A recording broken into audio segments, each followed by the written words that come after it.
The sun is now coming out here at the Lakewood Ranch Farmers Market, and now we're in the section where they sell jewelry and clothing and things, and the kids are starting to arrive with their Halloween costumes, and also some of the adults in their Halloween costumes.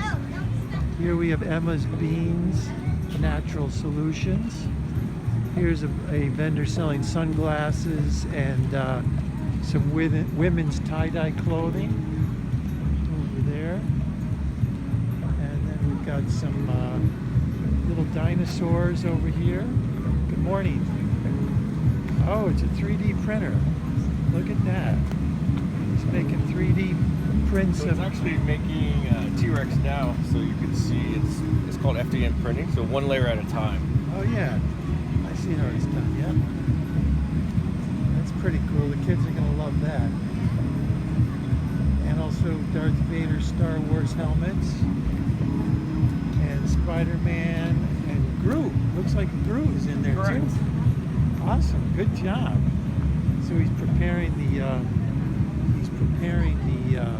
surface with a little bit of glue. He's got a glue stick preparing the surface for the next print.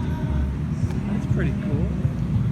And then next is the vendor selling some food and snacks. Section of the market.